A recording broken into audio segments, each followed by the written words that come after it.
Hello, I'm in a 2015 Chevy Silverado 2500, and today I'm going to show you how you would add power steering fluid. So first open the hood, then towards the driver's side while the vehicle's off, you find this little reservoir. This leads to your power steering fluid. And then double check your owner's manual or get online source that the liquid you've got to add is the best fit for your make and model. Let's say you need to add some. Just open this up, and then you'll see there's a dipstick here.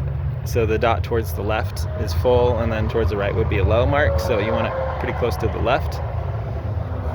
But that said, with the funnel or straight from your liquid jug, just add as needed till you get around this full mark, and then screw this back in so it's tight, and that's it. And then you should be able to run your vehicle, and you hardly ever should need to add to this, so double check as well around where you're adding here and through any lines for any possible leaks.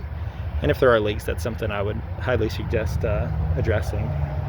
But I hope this is helpful. Hope you have a wonderful day.